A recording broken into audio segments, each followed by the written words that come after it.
Muy buenas noches, bienvenidos sean todos a este denominado megacurso de Física, Química y Biología que la Academia Hanan Pacha, en conjunto con Locos por la Astrociencia, nuevamente traen para cada uno de ustedes. Les doy la bienvenida, mi nombre es César Rojas Cortés, soy profesor de física, licenciado en educación, doctor honoris causa y a la vez tengo el honor de ser el primer latinoamericano en el proyecto de la NASA Uplink del Instituto de Ciencias Lunares de la NASA en conjunto con la Universidad de Hawái en Hilo para la exploración de nuestro vecino planeta Marte. Así es que, entre otras cosas, también tengo el premio Michael Faraday y todo está al servicio de ustedes para que puedan tener una clase de calidad y conocimientos de educación complementaria como la Academia Hanan Pacha acostumbra a hacerlo. Este curso tiene una extensión de 12 sesiones, esta es la primera, van a ser 4 de la disciplina de física que están a mi cargo, luego 4 de la disciplina de química a cargo del maestro Arturo Medina desde México, y luego 4 de la disciplina de biología a cargo del licenciado Pablo Augusto Urquieta desde Chile también. Yo estoy desde Chile. Así es que quiero darle la oportunidad un momento a Luis para que de parte de Locos por la Astrociencia pueda hacer una bienvenida. Adelante, Luis. Bueno, creo que se me escucha ya perfecto, según lo que me mencionaste. Muchas gracias, César. Como lo mencionaste, estamos aquí para aprender y, por supuesto, ¿quién mejor para aprender que tremendos profesores que les hemos reunido? Como les mencionó César, Arturo tiene más de 13 años de experiencia en las aulas. El profesor Pablo Augusto descubrió dos nuevas especies de escorpiones y el docente, por supuesto, César Rojas, primer latinoamericano en manipular la tecnología de la NASA para la exploración de Marte. Así que lo que les traemos es un festín para todos aquellos amantes de la ciencia, de la divulgación y del conocimiento. Esta clase, esta primera clase, como acostumbramos nosotros, es gratis, digamos, es abierta a todo el público y pues algunos se frustrarán a no poder seguir, ¿cierto? Pero otros sabrán de qué es lo que están comprando, qué es lo que se están llevando y por supuesto, muchísimas gracias a todos por estar aquí. Veo que hay muchos que ya reiteran en nuestros cursos, en el caso de Isidora, por ejemplo. Agradecemos muchísimo eso y pues nada, creo que se nota la magnitud de los profesores que tenemos aquí. Muchísimas gracias, César. Esperemos que el curso sea un éxito rotundo, que todos aprendan, que compartamos. Y adelante, profe, con su clase y no le interrumpo más. Muchas gracias, Luis. Bien, vamos a partir con la clase de hoy, que se titula Big Bang y partículas elementales. Un título sugerente, llama quizás mucho la atención. Y quiero partir con algo que, bueno, quienes son alumnos míos desde hace tiempo acá, saben que cuando yo normalmente digo, esta va a ser una clase breve, ya supongo que algunos se están sonriendo, termina siendo una clase bastante extensa. La verdad es que probablemente esta sí sea una clase breve.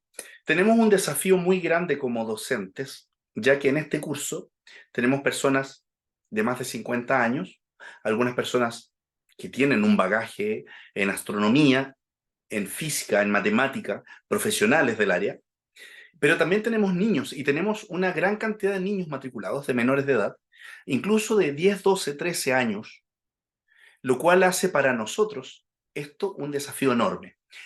Tal como se dijo cuando se ofreció el curso, no vamos a hacer de este curso una serie de ecuaciones matemáticas, no vamos a ponernos a resolver ecuaciones diferenciales, sino que es un curso más bien conceptual para que tengamos una idea de cómo la ciencia va desde el origen hasta la aplicación en la vida al día de hoy. Entonces pensé, vamos a partir desde el origen, Big Bang y partículas elementales. Es decir, vamos a dar un pequeño paseo por un momento que vamos a abrir una ventanita y vamos a observar a través de los ojos de la maravillosa y apasionante y enigmática física cuántica. ¿Cómo demonios llevo en el mismo paseo, en el mismo tren, a una persona que es profesional y a una persona que maneja las 4 ecuaciones de la matemática? Bien, pensé en hacer una presentación en PowerPoint y luego dije no. Vamos a construir el conocimiento como normalmente lo hacemos. Vamos a conversar y vamos a utilizar el pizarrón. Si alguien quiere hacer una opinión, si alguien quiere decir algo, no tenga ningún cuidado, levanta su manito, abre su micrófono y nos lo dice a todos y lo podemos comentar. Vamos a partir con una pregunta. El Big Bang. ¿Qué es el Big Bang? ¿Qué sabe usted respecto de lo que es el Big Bang? Adelante. Mateo, por supuesto. Pues según mi conocimiento, no digo que sea algo acertado, claro, nadie sabe si es acertado, pues fue una explosión causada debido a otro universo, probablemente, o a una causa externa de un multiverso. Es solo una teoría, pero según yo es la más acertada. Bien. Mateo nos lleva al pensamiento de que es una teoría y que es la más acertada y que habla de una gran explosión. Valdemar, adelante. Luego Oscar y luego Isidora. Sí, buenas noches, gracias. Bueno, de lo que tengo conocimiento sobre el Big Bang es que es la teoría actualmente más aceptada que tiene que ver o que explica el origen de nuestro universo. Bien. Gracias, Valdemar. Oscar. Hola, profesor, gusto saludarte. Igualmente. Pues de entrada el Big Bang es el momento, antes de él no sabemos qué hay, no podemos definirlo, es una singularidad. Sabemos, entendemos que antes del Big Bang no hay espacio, no hay tiempo, y es el momento justo cuando ocurre que toda esa energía muy, muy caliente y la energía comienza a convertirse en cuestiones de segundos en la primera sopa de quarks, en los primeros elementos de materia. Y sufre una gran expansión del universo, es inmediata. Y pues eso, y bueno, hay muchas más cosas que vamos a hablar de ahí, pero mejor esperamos a que tú nos las cuentes. Bien. Gracias, Oscar. Isidora. Yo quería decir que el Big Bang para lo que yo creo que fue una explosión inmensa, tanto que ya era del porte del sistema solar en 0, muchísimos ceros un segundo, Ya. siendo que ahí ya fue más rápido que la velocidad de la luz, o sea, algo tuvo que pasar que se dilató el tiempo y antes del Big Bang no había nada. Entonces de ahí se creó todo, incluso todos los átomos de hidrógeno del universo se crearon mediante el Big Bang. Me gustó la última parte. El cierre de Isidora me gustó. Bien. Abramos. A ver, Mateo, terminas tú. Te doy la palabra, Mateo, para este primer cierre y luego abriremos el pizarrón y continuaremos. Dale, Mateo. Sí, claro, perdón. Pues lo último que dijo mi compañero Isidora y mi compañero Oscar, pues me interesó un poco porque es verdad que se liberó quarks y los primeros átomos de hidrógeno, ¿no? Neutrones, protones, etc. Pero me gustaría preguntar si hay partículas parecidas, parecidas, o sea, no me sé todas las partículas fundamentales, pero partículas parecidas con las mismas propiedades y con las mismas cargas. Bien, vamos a llegar a eso, querido Mateo, así que tu pregunta será respondida en esta clase, que dije que iba a ser breve. Ya sabemos que cuando digo eso suceden cosas extrañas. No me culpen, la relatividad me avala. Vamos con esto. Abramos nuestro pizarrón.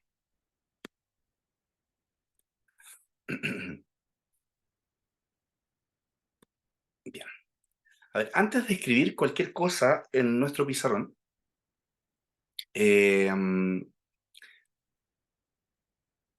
Debemos... Uy, se me perdió algo acá. Ahora sí. Ya. Antes de escribir cualquier cosa en nuestro pizarrón, debemos entender algo. El Big Bang, el término Big Bang, gran explosión, ¿cierto? Fue enunciada por el físico belga Georges Lemaitre en 1927. Entonces, el concepto Big Bang, les voy a pedir que mantengan, por favor, sus teléfonos silenciados. El término, entonces, Big Bang,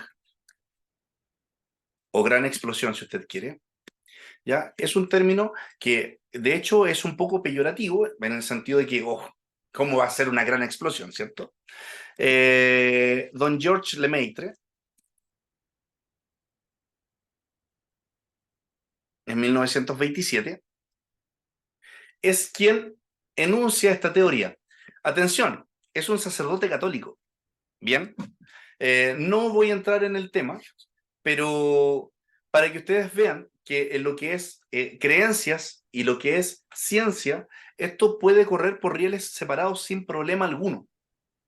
Bien, sin problema alguno. Acá nadie se mete en lo que cree nadie. ¿Ya? Las creencias son creencias, pero cuando ingresamos a la ciencia, nos sacamos nuestro chaquetón de creencias, ya sea ateísmo, cristianismo, panteísmo, deísmo, teísmo, gnosticismo, el ismo que usted quiera, nos sacamos esa chaqueta, la colgamos afuera y vamos a la ciencia. Bien, Georges Lemaitre, en 1927, basado en dos cosas fundamentales, enuncia la teoría del Big Bang. Cuidado acá, teoría.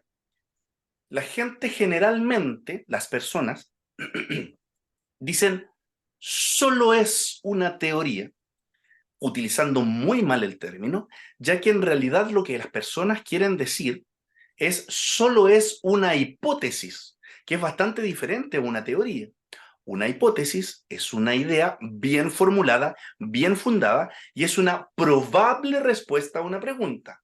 Una teoría tiene un sustento matemático sólido y podemos seguir trabajando en ella para perfeccionarla. El Big Bang es una teoría y es lejos la más aceptada ahora. Georges Lemaitre se basó en dos fundamentos, dos cosas tremendamente importantes. Una son las ecuaciones matemáticas de la teoría general de la relatividad, propuesta por don Albert Einstein, y la segunda fue, que es el punto en el cual me voy a detener, la observación del corrimiento al rojo. Bien, la observación del corrimiento al rojo. ¿Alguien ha escuchado sobre ese término, el corrimiento al rojo? Sí. ¿Sí? Hay algunos que lo han No. escuchado, quizás otros no. Voy a detenerme en ese término y lo voy a anotar aquí porque este es importante. Entonces, ¿qué observó Georges Lemaitre? Uno, las ecuaciones de la teoría general de la relatividad, o teoría de la relatividad general. Y dos, el corrimiento al rojo. Esto es súper importante porque en 1926, un poquitito antes, el señor Edwin Hubble, a quien en honor a él se le denomina uno de los dos grandes telescopios que tenemos en órbita, el telescopio Hubble, que el día de hoy fue no reemplazado, pero claramente superado por el James Webb. Bien, pero don Edwin Hubble habla y calcula, y hay una constante, que es la constante de Hubble, que tiene que ver con el corrimiento al rojo. Quiero que me pongan atención en esto. Todos los colores, miren desde dónde vamos a partir, ¿eh? Desde dónde vamos a partir para llegar a comprender un poquitito esto y comprender el Big Bang en términos generales. Ok, todos los colores que nosotros vemos, no son colores que tengan los objetos. Mi madre, que siempre anda con colores, ella le gusta pintar óleos, cuadros, anda con telas, es diseñadora de vestuario. Tiene por acá cerca este trozo de tela. ¿Bien? Tela. En general, todos vamos a decir que es de color verde. Las mujeres me van a decir, no, eso es limones, y le van a poner muchos colores encima, y eso se entiende. ¿Bien? Después al profesor Pablo le van a preguntar por qué las mujeres ven 3.156 colores y nosotros los hombres vemos solamente 16. ¿Ah? Por favor, no nos regañen por eso. pero en general vamos a decir que esto es verde. ¿Por qué decimos que esto es verde? Vamos a decir que esto es verde porque llega a nuestro ojo algo, pero en ningún rato llega la tela hasta nuestro ojo. No, no llega la tela hasta nuestro ojo, esta tela está lejos del ojo. Lo que sucede es que la luz blanca, que es la combinación de todos los colores, ya voy a decir por qué, la combinación de todos los colores incide en esta tela absorbe todo el espectro de colores y refleja uno, que es el verde, y ese llega a nuestro ojo, el que es reflejado. Por eso puedo ver el color de la tela. Si apago las luces no voy a poder distinguir, solo veré escala de grises. Pero los colores los puedo distinguir porque es luz en cierta longitud de onda. ¿Bien? Entonces, ¿qué sucede? Pongan atención. La luz es una longitud, es una onda. Y según la longitud, es decir, según cuánto mide desde aquí hasta aquí, es una longitud, ¿bien? Esa longitud me va a dictar el color. Mientras más cortita es esa longitud, mientras menor, esto se pone más hacia el color violeta. Y mientras más extensa es esta longitud, esto se va a correr hacia el color rojo. Entonces, el color que tiene la longitud más larga es el color rojo. Bien, el rojo es el color de mayor longitud de onda. Rojo el de mayor longitud. El violeta, el azul, el violeta, tiene una longitud mucho menor. Bien. Oscila más rápido. Eso se llama frecuencia. Eso se estudia en fenómenos ondulatorios. Bien, pero lo más importante ahora es que el color de la mayor longitud es el color rojo. Entonces, ¿qué sucede? Fíjese en el punto 2. El punto 2 que observó Georges Lemaitre es el corrimiento al rojo. ¿Qué significa esto? Esto significa lo siguiente, ponga mucha atención, que si nosotros estamos acá, en este punto del universo, y observamos este punto que vamos a llamar A, y después de un año lo vuelvo a observar, resulta que la luz que emite este punto A se empezó a estirar la longitud y se fue corriendo al rojo. Se fue corriendo al rojo, ¿por qué? Bueno, entonces esto se está alejando. Si se está alejando, entonces la longitud de onda se estira, llamémoslo así, pensemos en una banda elástica, se estira y aumenta la longitud y esto se corre hacia el rojo, porque tal como dijimos recién, el rojo es el color de mayor longitud de onda. Entonces, decimos, hey, nos estamos alejando del punto A. Entonces, como nos estamos alejando del punto A, seguramente del punto B nos estamos acercando. Entonces, al medir hacia el punto B, nos damos cuenta que la longitud de onda también se alargó. ¿Qué rayos está pasando? Entonces, B también se está alejando. Entonces, nos estamos alejando de A y también de B.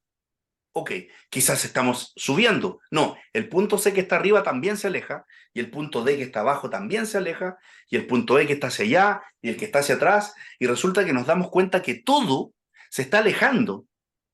Por lo tanto, lo que está ocurriendo acá es que el universo se está alejando todo de todo.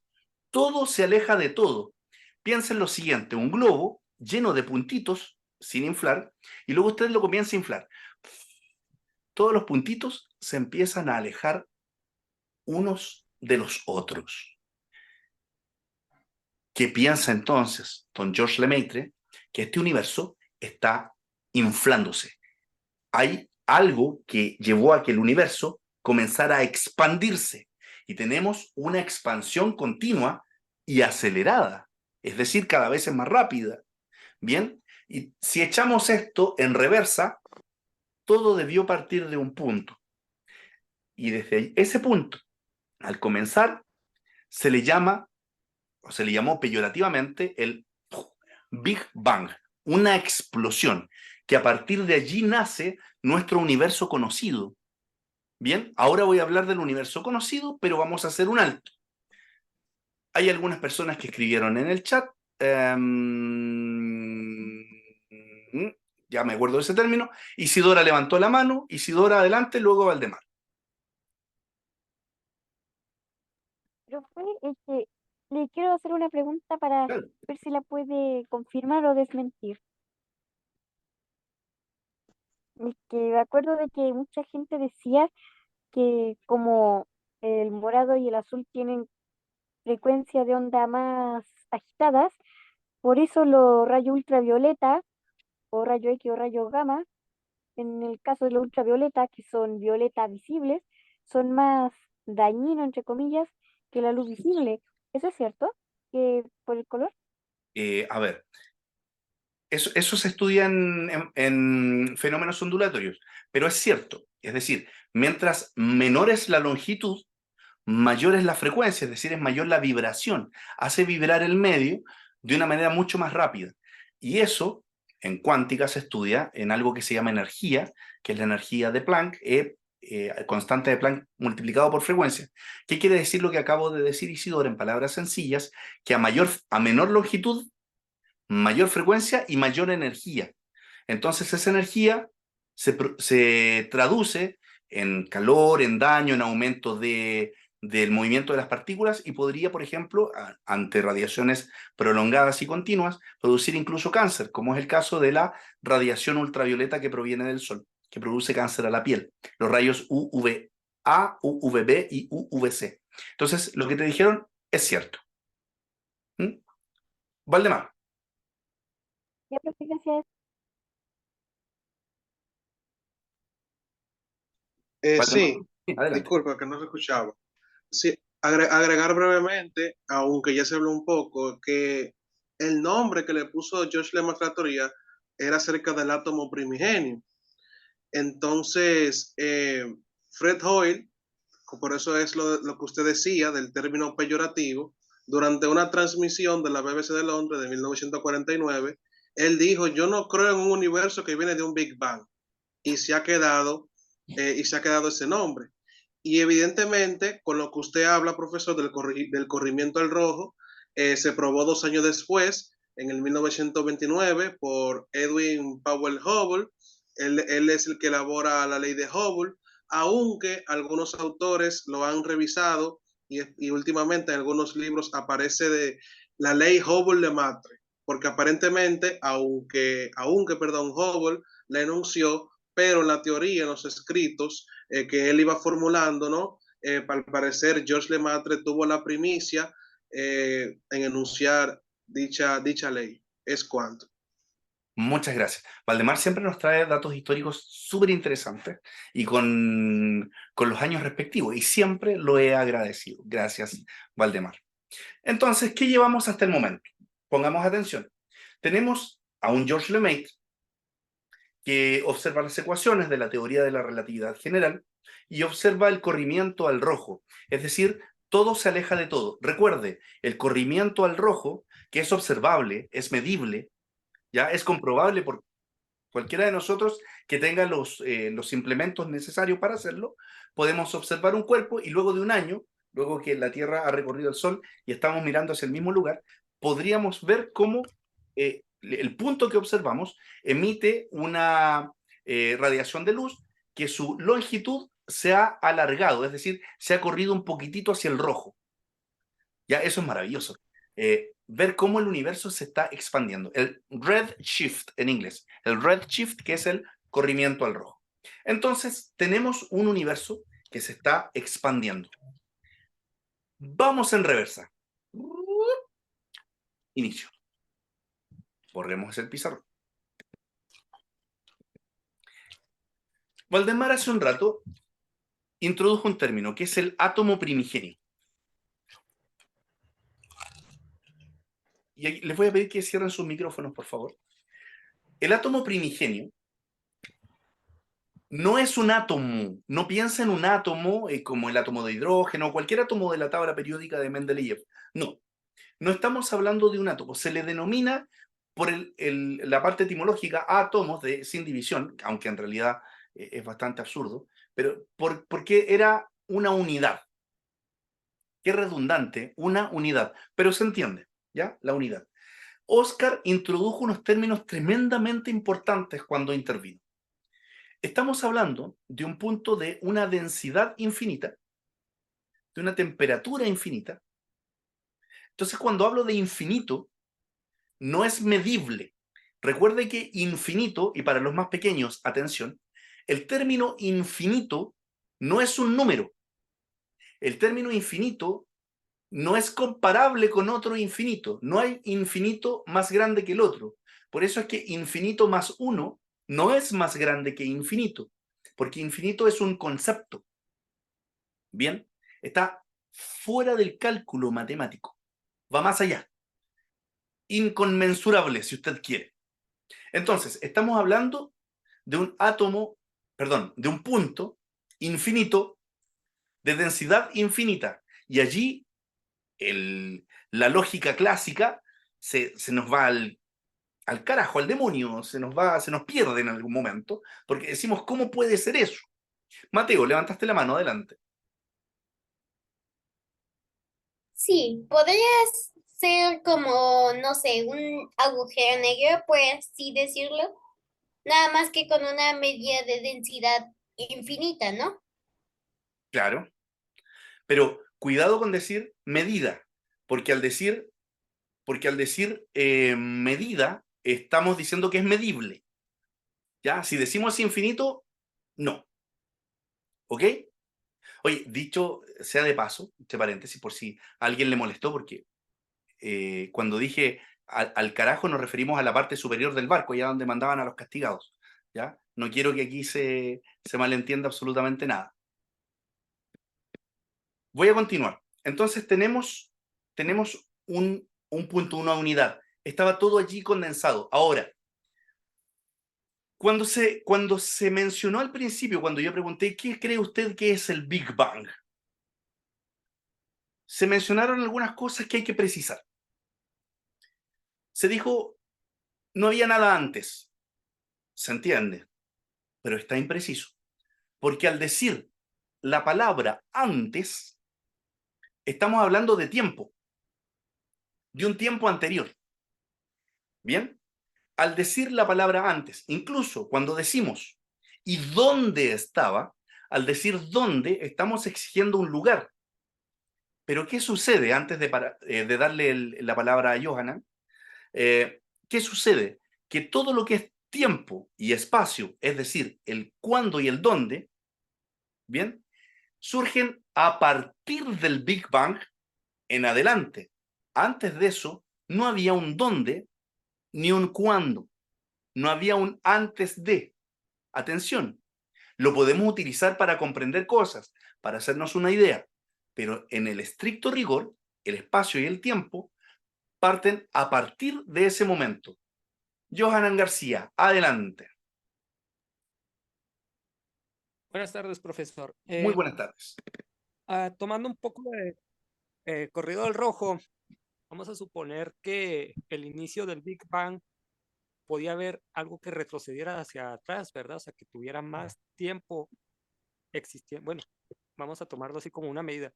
Tiempo hacia atrás, antes de que comenzara el Big Bang, ya debió haber existido algo antes, ¿no? O el mismo Big Bang ya debe ser un poco más antiguo, debido a la corrido del rojo, ¿verdad?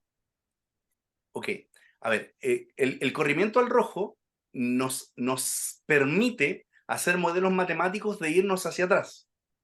Bien, no obstante, el tiempo comienza a aparecer a partir del Big Bang. El tiempo, atención, el tiempo como nosotros lo concebimos, como nosotros lo entendemos.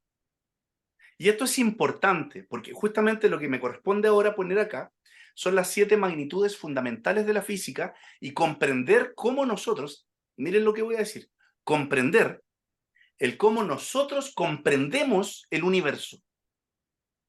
Porque si vamos a hablar de universo, tenemos que tener una base de comprensión, algo que sea medible, ¿bien? Y eso lo da la física, porque es la física la ciencia fundamental que nos permite comprender cómo funciona el universo.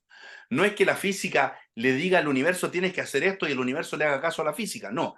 La física observa cómo se comporta el universo, macro y micro, lo modela, ¿cierto? Y desde allí en adelante entendemos el cómo y el por, a veces el por qué, no siempre es el por qué, pero sí entendemos el cómo y podemos modelar.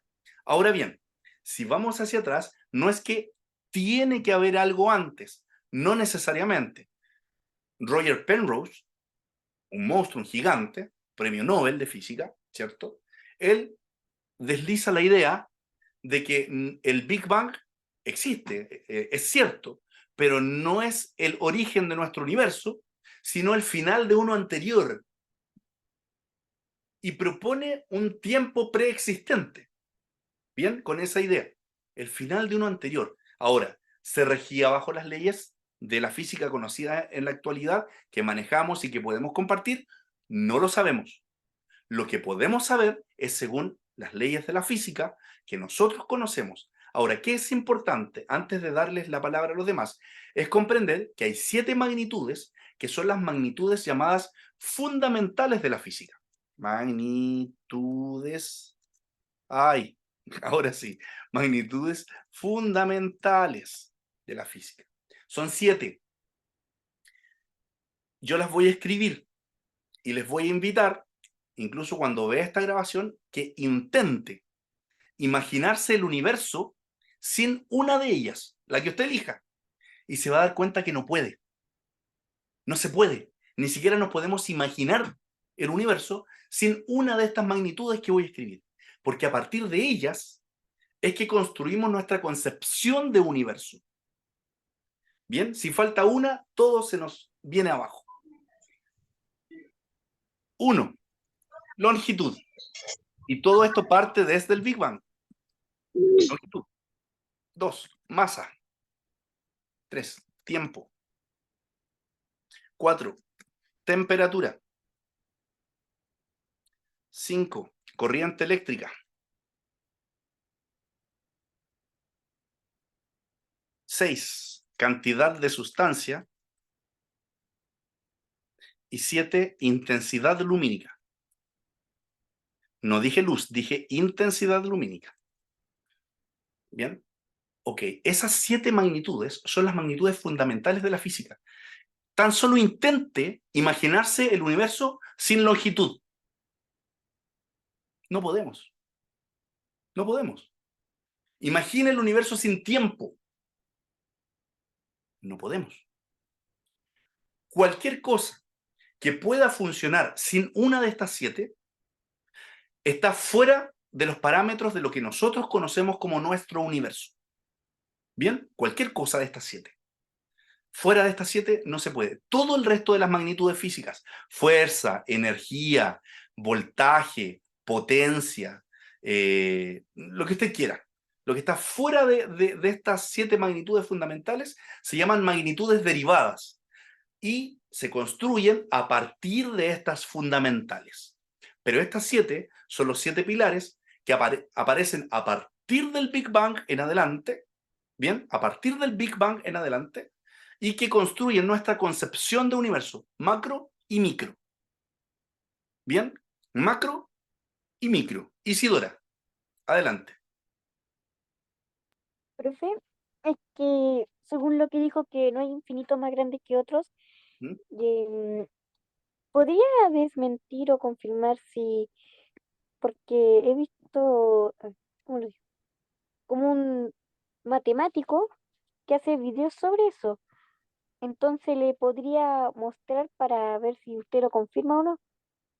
Respecto de que hay infinitos más Sí, grandes que otros infinitos, exacto. Tal vez mandarlo por el chat, si es que le ningún problema. interesa. Envíamelo por interno y hacemos un estudio al respecto y lo discutimos tranquilamente, Isidora, porque no es menester de esta clase el discutir de los infinitos, pero es un tema tangencial y es interesante. Ningún problema, me lo envías por interno o por WhatsApp y lo discutimos un poco. ¿Bien? Ya, profe, gracias. Había otra mano levantada, creo que era Johanan, ¿sí? ¿No? No. No, porque ya había comentado Ah, lo que, comprendo. tenía Quedó la en manito mente, arriba. ¿verdad? Lo que por el momento. Ya, quedó la Así manito. es. Ok, Gracias. recapitulemos. Recapitulemos. Tenemos entonces un átomo primigenio que en un momento determinado colapsa sobre sí mismo. Las razones no las sabemos, porque si empezamos a buscar razones antes de, estamos pisándonos la cola y estamos diciendo que había un tiempo antes del tiempo. Bien. Ahora bien, esto que está acá es importante. O sea, todos son importantes, pero es menester de mi clase de hoy hacer un hincapié particular en el tiempo, porque hay un concepto que es el tiempo de Planck. El tiempo de Planck, mis estimados alumnos, es el mínimo tiempo medible, ¿ya? Es el cronón, le llaman algunos, que equivale aproximadamente a 5.4 por 10 elevado a menos 44. Voy a anotarlo aquí. Es aproximadamente, ¿ya?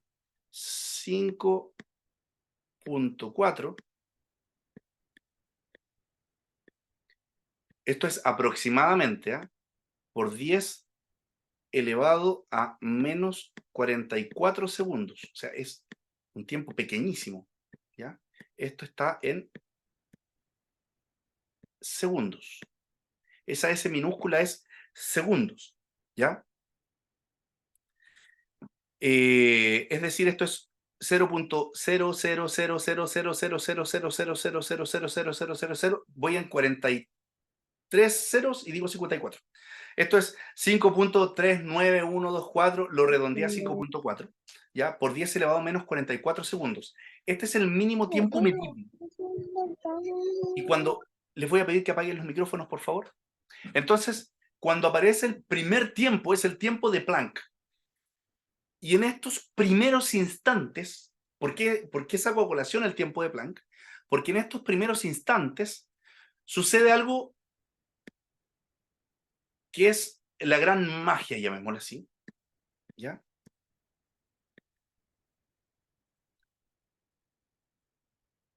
Y es donde empiezan a aparecer las primeras partículas. Bien, allí comienzan a aparecer las primeras partículas. Ahora sí, Johanan nos quiere decir algo, adelante.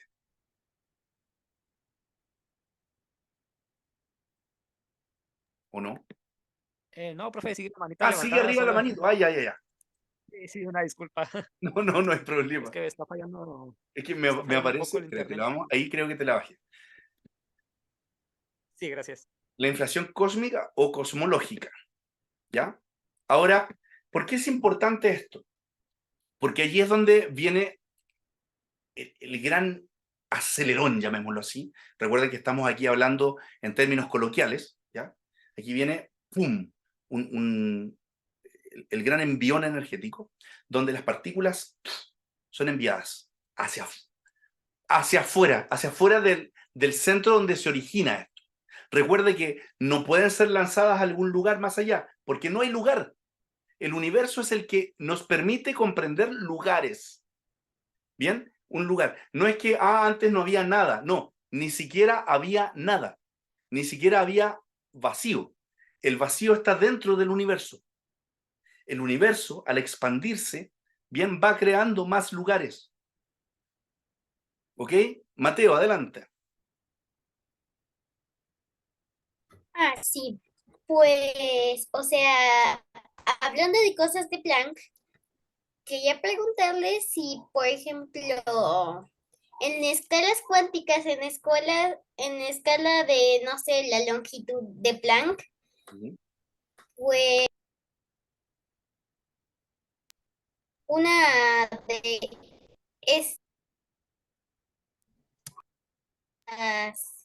estas magnitudes podrían, ¿cómo decirlo?, ser evitadas. ¿Ser evitadas las pequeñas magnitudes?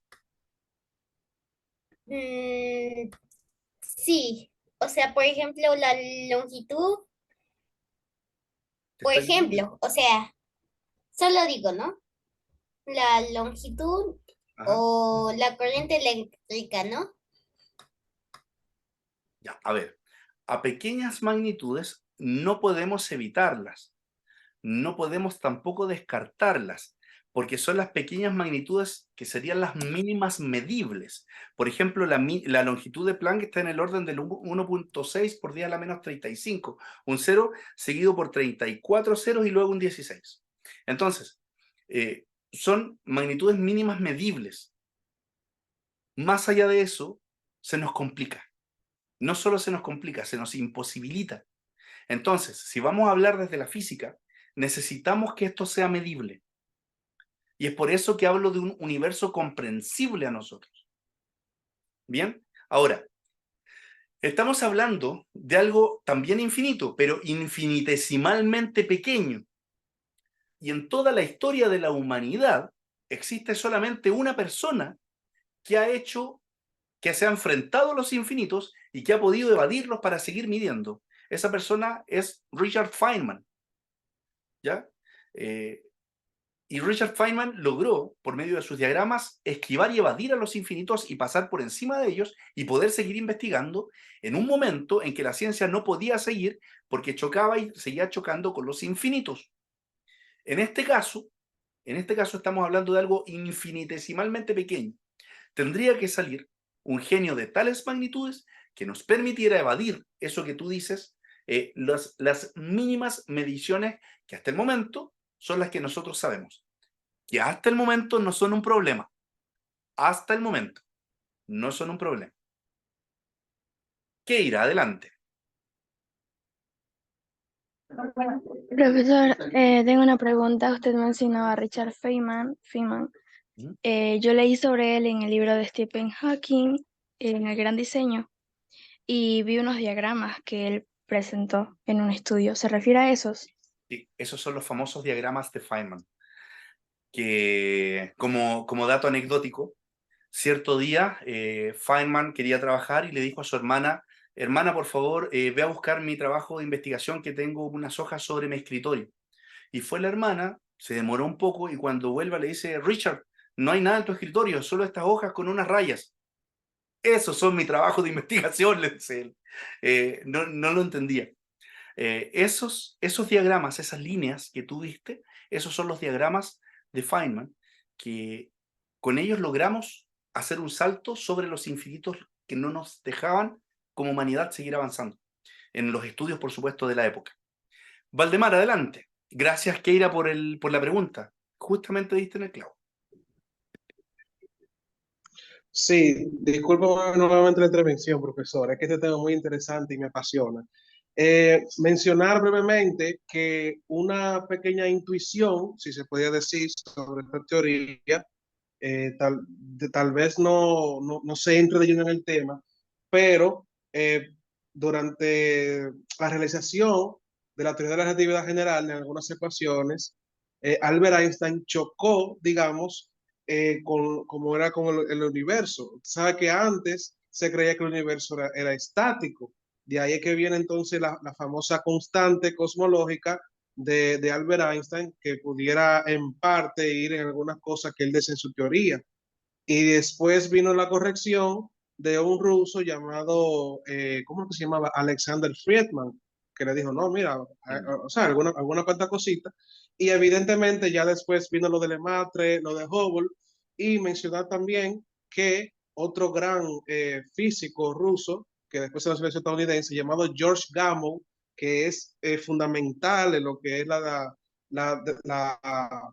sobre lo que era la historia, ¿no?, de la teoría del Big Bang, que él hizo unos planteamientos que después, creo que por el 1965, Wilson y Arnold Penzias se descubrió la radiación cósmica del fondo de microondas que se asoció al Big Bang. Es cuanto. Así es. Muchas gracias, Valdemar. De hecho, previo a enunciar esta teoría, se creía que el universo era eterno e invariable. O sea, se creía tres cosas. Primero, el universo era eterno e invariable. Segundo, que había una creación continua de materia. Y tercero, que había una ausencia de un momento inicial. ¿Ok? Lo primero que era eterno e invariable. Eso es la idea central, que el universo era eterno y que no experimentaba cambios, tal como lo dice su nombre. ¿Ya? La estructura era totalmente invariable a lo largo del tiempo, algo plano. ¿Ya? Con respecto al segundo punto, que es la creación continua de materia, se creía que para mantener la densidad constante del universo, una densidad que fuese invariable en el tiempo, ¿cierto? El universo, mientras se expandía, tenía que estar creando nueva materia. Y la tercera es la ausencia de un momento inicial, que el Big Bang lo descarta de raíz. ¿cierto? Este modelo no necesitaba, no tenía la necesidad, ¿cierto?, de un momento de creación. No quiero ocupar la palabra creación, porque no hablo de creacionismo, sino de un momento inicial, un inicio definido.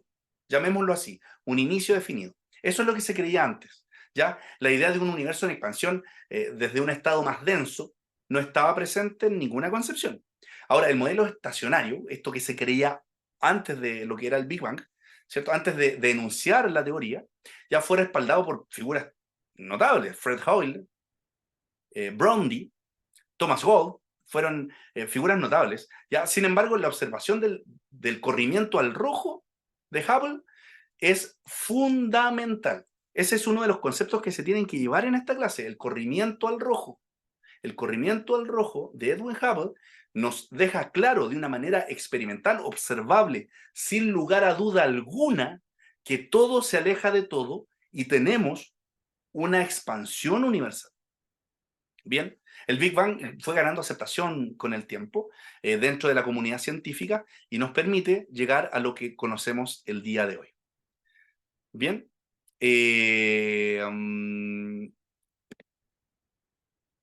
se me escapó, acá está. Aquí estoy y ciérrate por favor tú. Ahí está. Tenía el chat abierto y ahora lo cerro. Vamos con esto. Entonces, lo siento, ahí sí. Entonces, tenemos nuestro átomo primigenio. Recuerde, no es que explota dentro de algo, porque no había un algo. Es difícil de comprender, pero lo estoy diciendo muchas veces para que, por último, por repetición, nos vayamos haciendo una idea clara. No había un algo, no había un dónde, no había un cuándo. La concepción del universo, como nosotros lo entendemos, parte a partir del Big Bang, de ese punto de inicio. ¿Bien? No podemos preguntar ¿y dónde estaba? Porque no había un dónde, ni tampoco podemos decir cuándo inició, porque no había tiempo, no había un cuándo. ¿Ok? Temperatura infinita, toda la corriente eléctrica concentrada, la intensidad lumínica totalmente concentrada, la cantidad de sustancia estaba todo allí, era un punto infinito de densidad absoluta. ¿Bien? Y los primeros instantes fueron el gran envión energético, que es el momento de la inflación cósmica. Ahora, ¿cómo aunamos el Big Bang, que es la comprensión, o sea, la teoría de inicio del universo, con la visión de pequeñas partículas? ¿Cómo aunamos eso? Bueno, es precisamente ese instante, el Big Bang, porque cuidado, el Big Bang es el momento. No es que estamos en un constante Big Bang, no. El Big Bang fue eso. Por eso es que se habla muy bien cuando se habla momentos después del Big Bang. Los primeros instantes luego del Big Bang. Eso está muy bien. ¿Bien? Entonces aparece el tiempo, aparecen las longitudes en 3 dimensiones, ¿cierto? Aparece la masa, aparecen todas estas magnitudes fundamentales de la física, magnitudes fundamentales de la física que nos permiten comprender el universo. Y podemos medirlo y conversar acerca de él. ¿Ok? Ahora bien,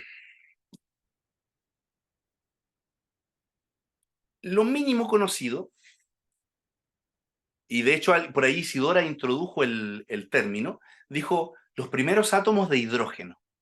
Entonces le voy a dar la palabra a Mateo y luego le voy a preguntar a Isidora por qué utilizó el concepto o el átomo de hidrógeno y no de otro. Esa es la pregunta, Isidora, pero primero Mateo, adelante.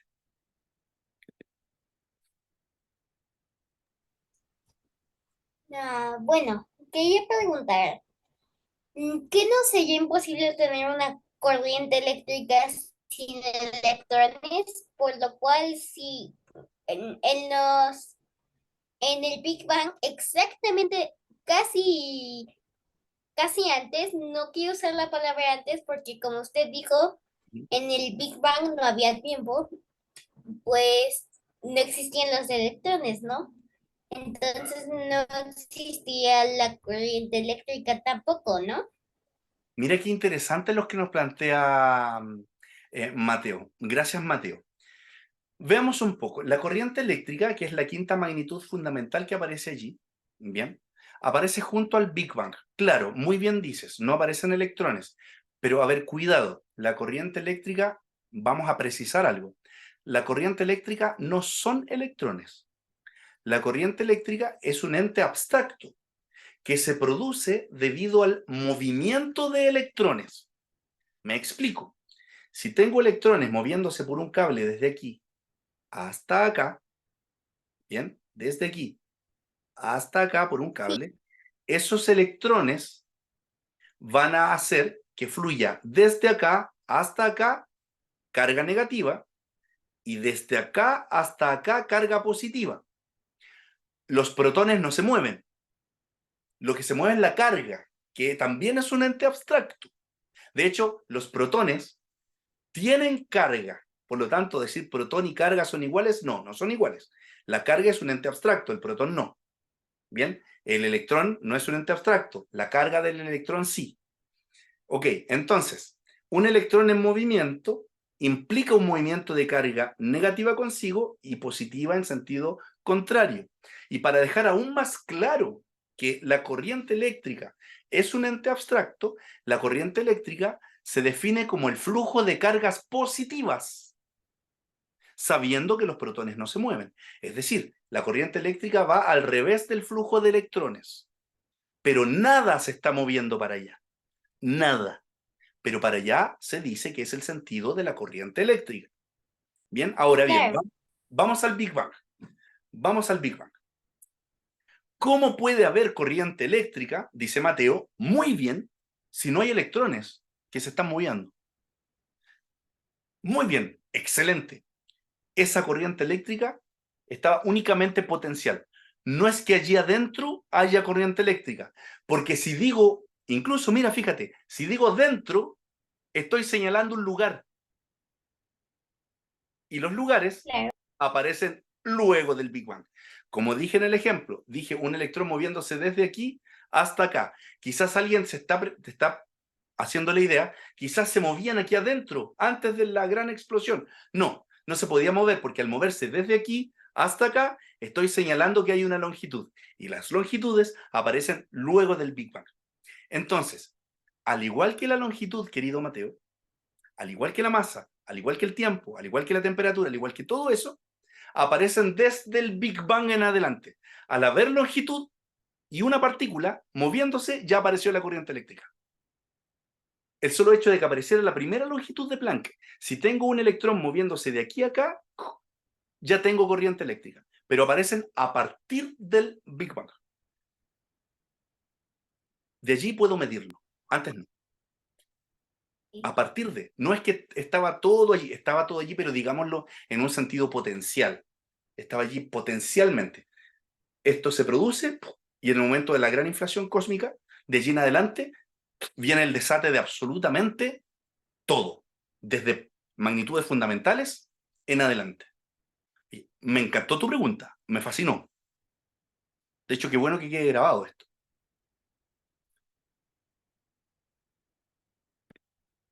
Voy a borrar.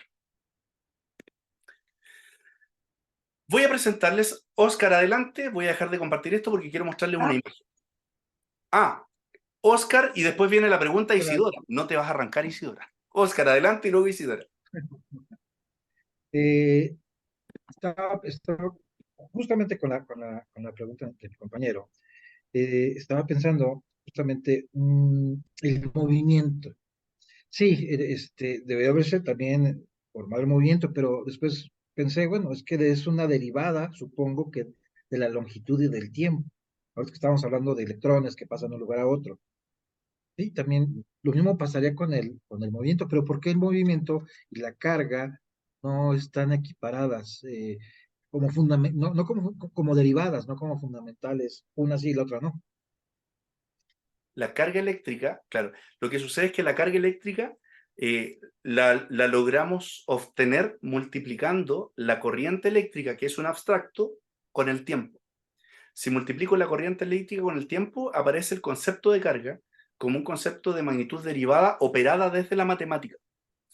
Bien, claro, cuando estamos en secundaria, muchas veces nos enseñan que La corriente eléctrica se calcula como el cociente entre la carga y un tiempo determinado, es decir, cuánta carga pasa por una sección transversal en un tiempo determinado.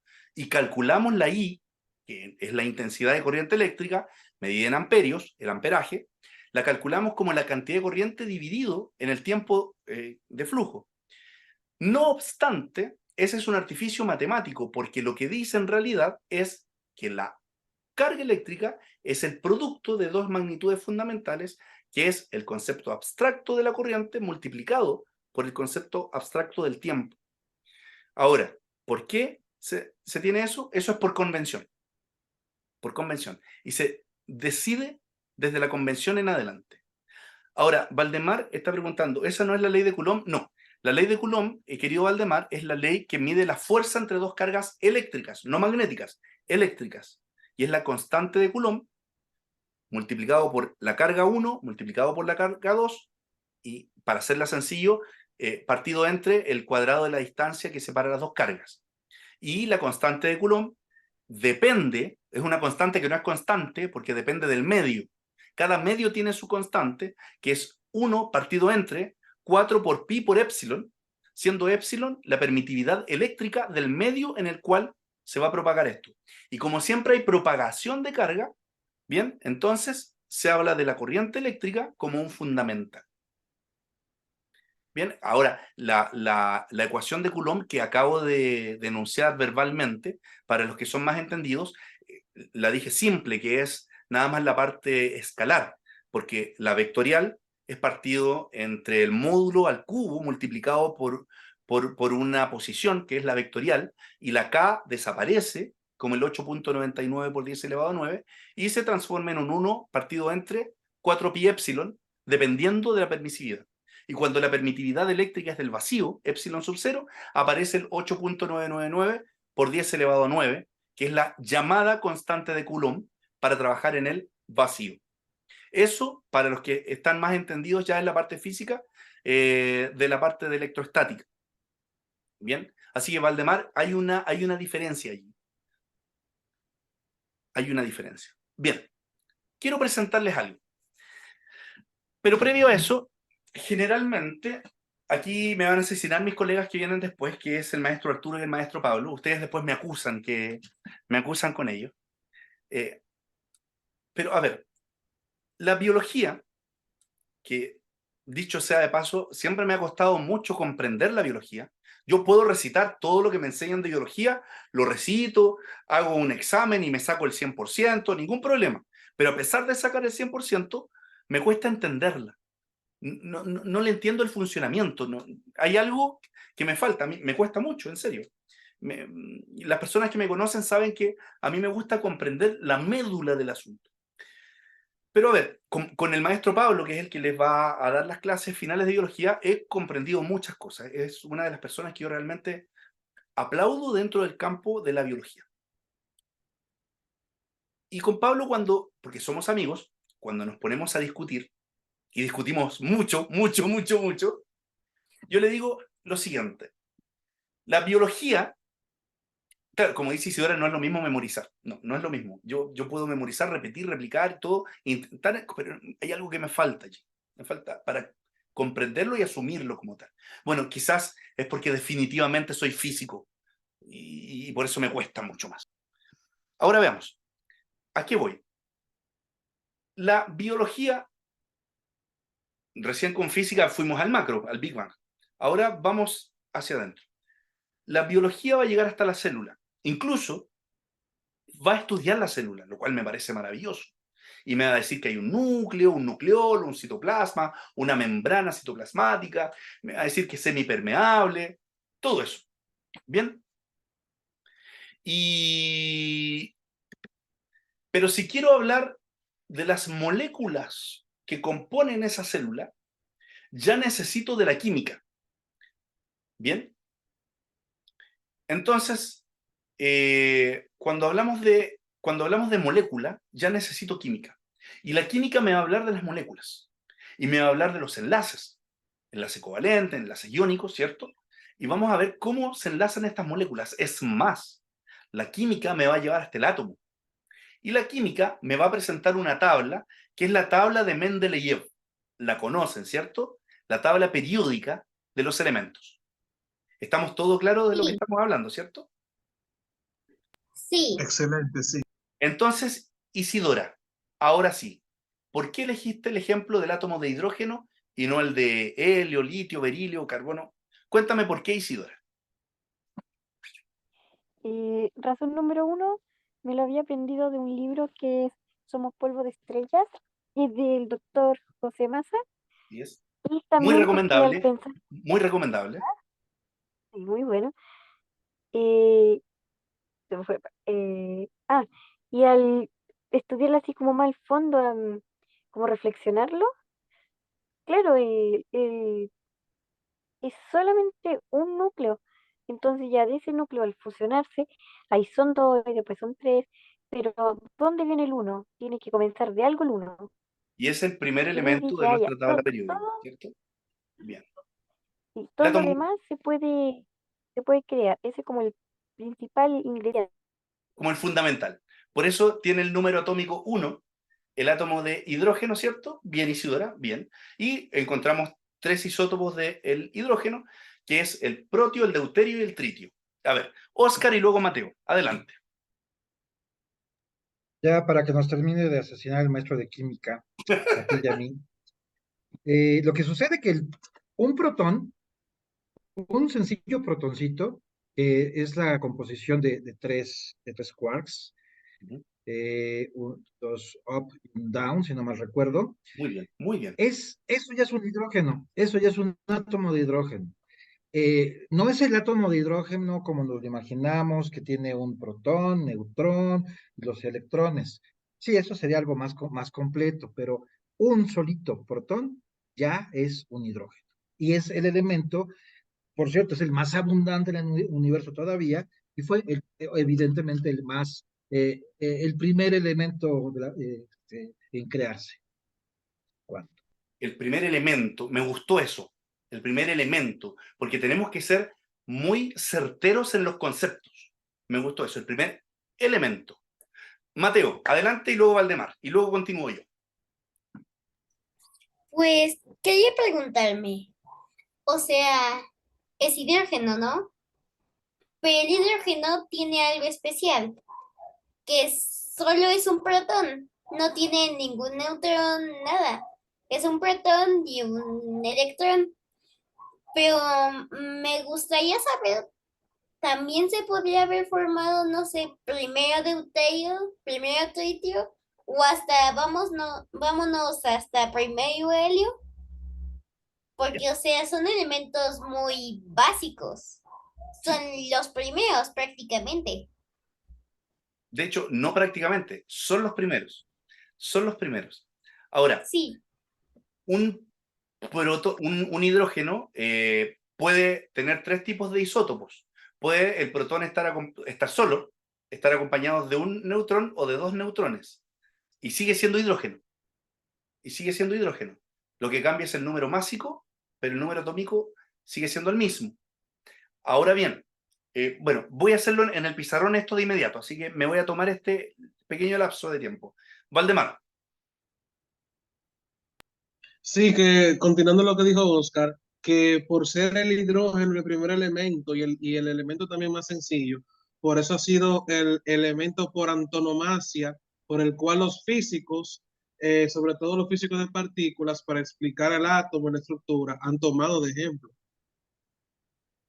Así es. De hecho, tanto es así que recordemos que el modelo atómico de Bohr se dedicó a explicar el efecto de emisión de qué? Del hidrógeno. Y su modelo atómico, ¿por qué Sí, es. decae? ¿Por qué su modelo atómico no es que decaiga radiactivamente, sino que ¿por qué su modelo atómico como que tuvo sus 5 minutos de gloria y luego ya no?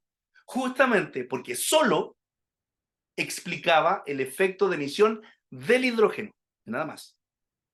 ¿Bien? Y es por eso que tuvo sus 5 minutos de gloria y luego decae el modelo atómico de Bohr. Vamos al pizarrón.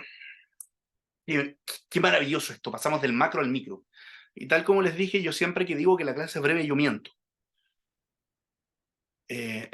Vamos con el pizarrón. Yo creo que Oscar se está riendo porque él siempre es el que me molesta, que siempre me dice que... No mientas, profesor, me dice. Ok. Entonces, vamos a... No voy a dibujar un átomo porque el modelo atómico del átomo que normalmente vemos, ese de Jimmy Neutron, el de Rutherford, Ese es, ese ¿sí? es incorrecto, ¿no? Correcto, es incorrecto. Sí, correcto. Tú tienes razón. Pero cuidado. Si dibujo el mecano cuántico, creemos que es el correcto. Hasta hoy. ¿Bien? Así es que voy a dibujar una A. Átomo. ¿Bien? Átomo. Entonces el átomo más sencillo es el átomo de hidrógeno. Es el primer elemento en crearse. Es el primer elemento en la tabla periódica. ¿Bien? El átomo neutro más sencillo de todos sería un protón y un electrón dando vueltas. ¿Bien? Eso sería un átomo de hidrógeno, que se llama protio. Pero también está el deuterio y el tritio. Estamos hablando de átomos de hidrógeno.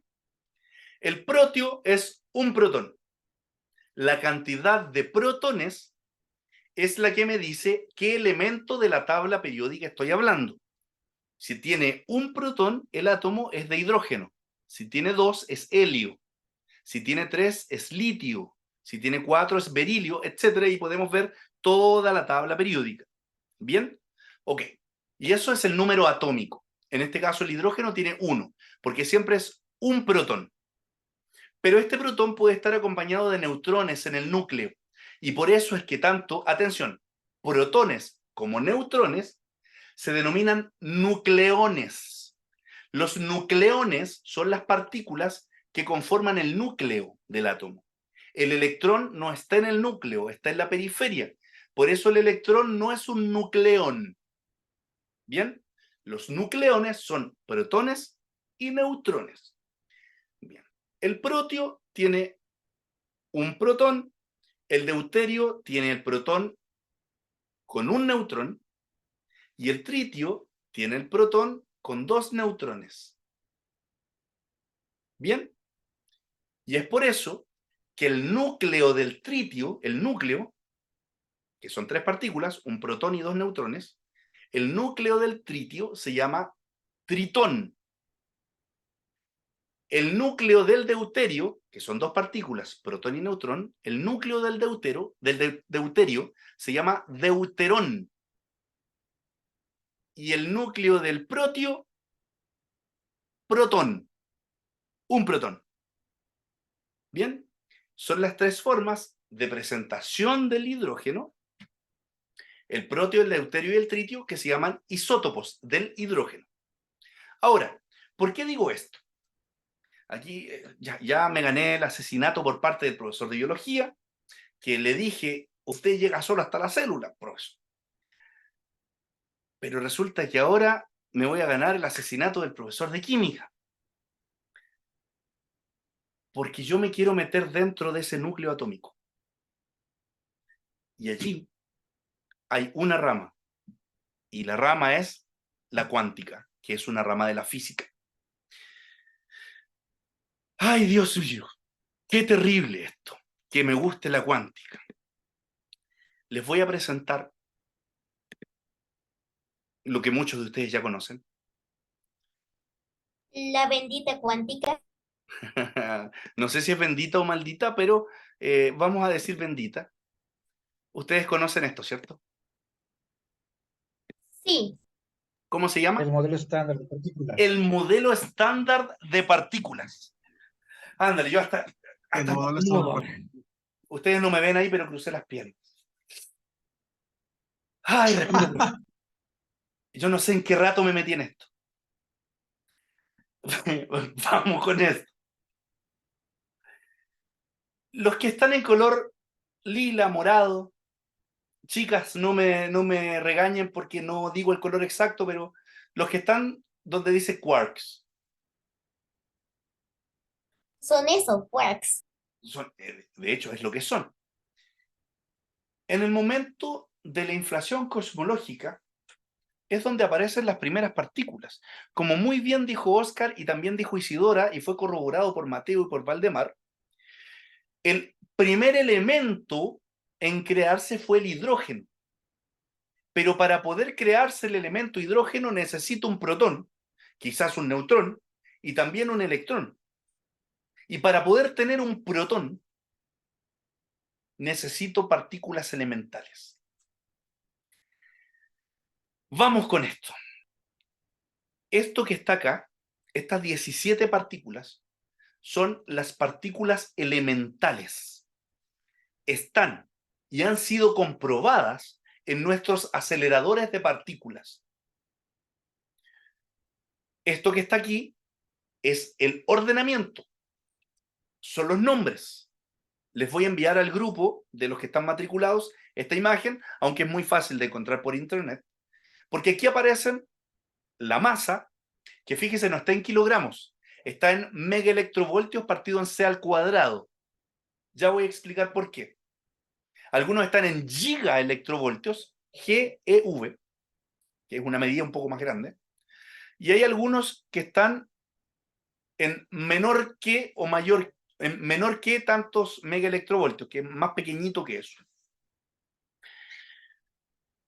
Lo que sucede es que la materia, atención, lo que nosotros llamamos materia, ¿de qué está compuesta, mis queridos alumnos? Protones que están hechos de quarks, que están hechos, que también contienen gluones. Ya, a ver. La materia va a estar compuesta principalmente, y en términos generales, va a estar compuesta por átomos. Yo creo que eso lo he escuchado en 10.000 partes, que la materia está compuesta por átomos. ¿Hasta aquí vamos bien? ¿Sí? ¿Sí? Mientras tanto estoy leyendo el chat. ¿Sí? Ok, bien. La materia está compuesta por átomos. ¿Y los átomos de qué están compuestos? Bueno, vamos de afuera hacia adentro. Están compuestos por electrón, que el día de hoy el modelo mecano cuántico me indica que es una nube electrónica que en realidad no es una partícula, es una ondipartícula que su comportamiento, ya sea ondulatorio o sea como partícula corpuscular, va a depender si es que es observado o no es observado. Esta cosa ya llega a dar miedo. Es como que el electrón tuviera conciencia si lo miran o no lo miran. Esta cosa ya llega a ser media terrorífica. Principio de incertidumbre. Así es. Y bueno, incluso va un poquito más allá. De hecho, el experimento de la doble rendija es un experimento tan claro, pero tan claro, que esta cosa llega a dar miedo. A ver. Entonces está compuesto por un electrón. Ahora fíjense aquí. Atención, voy a ocupar un color que el azul. El azul no está ocupado. Acá, aquí. El electrón es una partícula elemental. No la podré dividir. No puedo tomar un electrón, partirlo en la mitad y decir medio electrón para allá, medio electrón para acá. No se puede porque es una partícula elemental. Compone parte del átomo, que compone moléculas, que compone células, que compone tejidos, que compone, etc. Ya ahí, al tejido ya llega el macroscópico. ¿Ya? Entonces, estamos hablando de una partícula elemental, parte del modelo estándar de partículas. Si es parte del modelo estándar de partículas, es una partícula elemental. Atención, la materia está formada por átomos y en la periferia del átomo vamos a tener electrones. ¿Qué pasa con los nucleones? Protón y neutrón. Un protón está conformado por 3 quarks. Como dijo Neil deGrasse Tyson, los quarks son bestias excéntricas. Me encantó eso. Me encantó cómo él lo propuso. Un protón está compuesto por 3 quarks. Recién Oscar lo dijo muy bien. 2 up y un down. Atención. Up, down. Bien, entonces tenemos 2 up y un down y tenemos un protón. Y si tenemos 2 down y un up, 2 down y un up, tenemos un neutrón. De hecho, fíjese en las cargas. La carga es el número del medio. Bien, si tengo 2 up que tienen carga de 2/3 del elemental, tengo 4/3. Y un down que tiene menos 1/3, me suma en total 3/3. Eso es una carga elemental. Y si formo 2 down, es decir, menos 2/3, y un up, que son 2/3 positivos, llego al 0. Neutrón, neutro. ¿Ya? En carga, todo funciona. De hecho, este modelo que les estoy presentando, que es el modelo estándar de partículas, que unos alumnos me dijeron, es como una nueva tabla periódica. No, no es como una nueva tabla periódica, créame que no. De hecho, aquí no hay periodos. ¿Ya? Esto es lo que muchos denominan lo más perfecto que hemos creado en la ciencia. Atención, la materia se compone de átomos. Un átomo se compone de electrones, protones y neutrones. Pero démosle más ventaja al modelo estándar de partículas. Estos protones tienen carga positiva y están pegaditos uno al lado del otro en el núcleo. Positivo con positivo debiesen repelerse y salir disparados. Es decir, sería imposible un núcleo atómico. Sería imposible. Porque 2 protones con carga positiva, estando pero tan cerca, debiesen repelerse. Pero no se repelen. Se mantienen uniditos allí, uno al lado del otro. Así es, Mateo. Muy bien, Mateo. ¿Por qué se mantienen allí uno al lado del otro? Porque existe una partícula que son los bosones, que están allí en rojo de forma transversal de arriba a abajo. ¿Qué son los bosones? Los bosones son portadores de fuerza. Y el gluón es la partícula más fuerte del universo. ¿Ya? Eso que ahí rayaron son los bosones. Pero el gluón es la partícula más fuerte del universo y es la que mantiene a los protones unidos uno al lado del otro. ¿Bien? Mantiene a los protones unidos uno al lado del otro y eso lo genera el gluón. Ahora bien, el electrón negativo debiese caer al núcleo, captura electrónica, todo se junta, es imposible el universo como lo conocemos, por lo menos la materia. ¿Y por qué se mantiene allí en órbita? Se mantiene el electrón en órbita y no cae producto de los bosones Z y W, que son los portadores de fuerza nuclear débil. El gluón es el portador de fuerza nuclear fuerte. Entonces, si usted se fija, yo rayé 6 partículas elementales de la naturaleza, que son los que de una u otra manera intervienen en lo que nosotros denominamos materia, compuesta por átomos.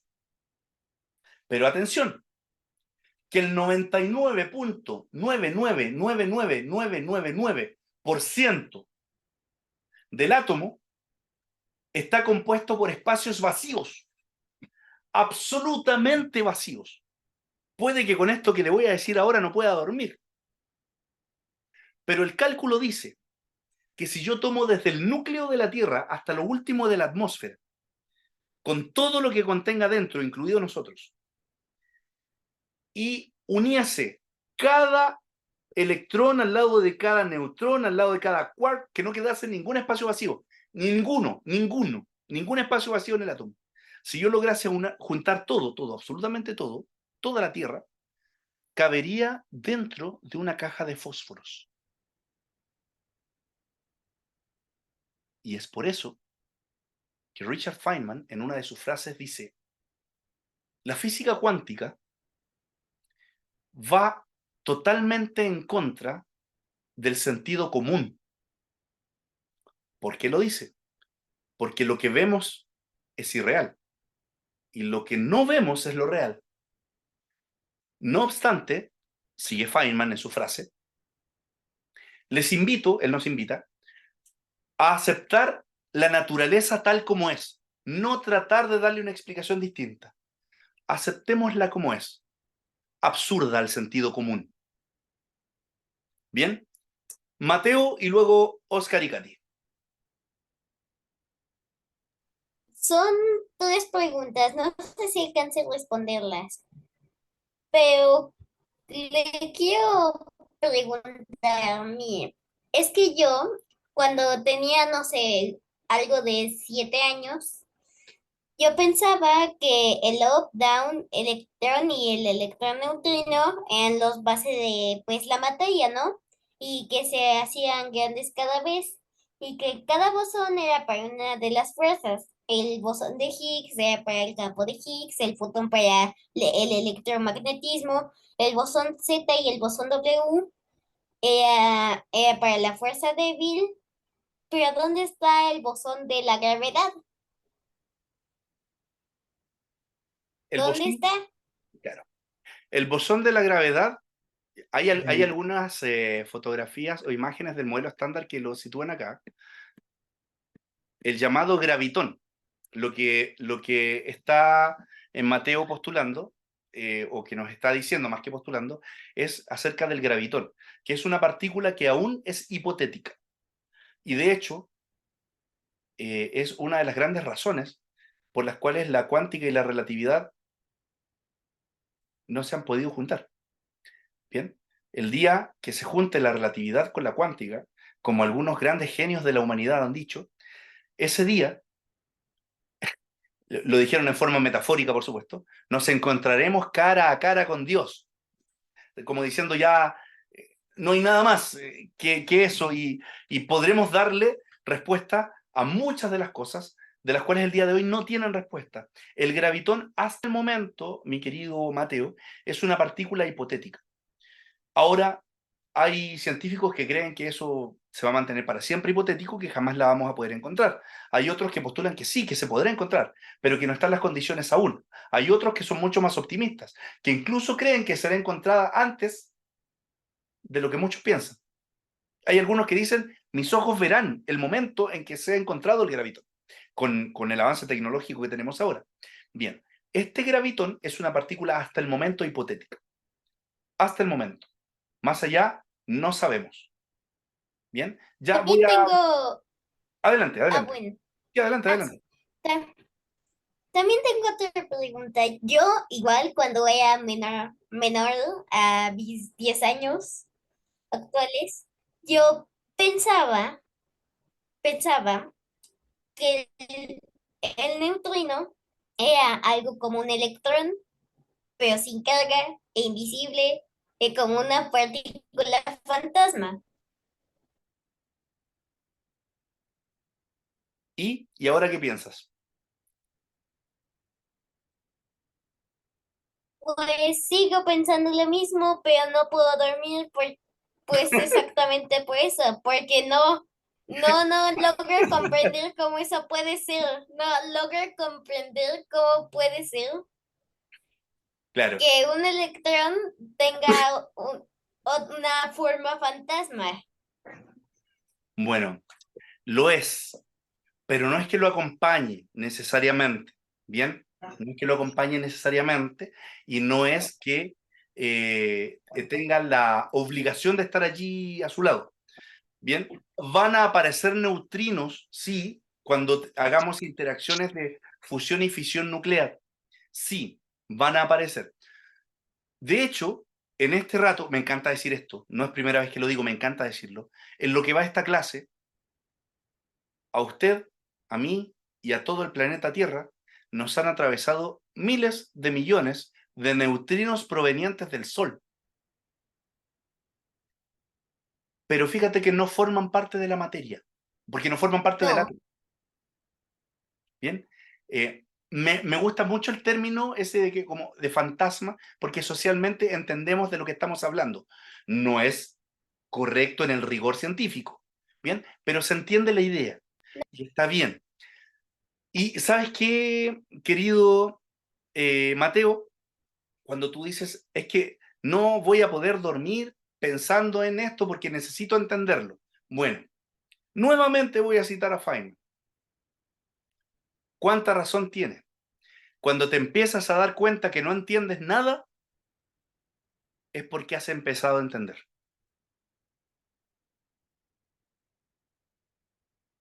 Así que siga sin dormir. Es bueno. No, no es bueno. Pero para el asunto de... Para Tengo efectos... escuela, tengo secundaria.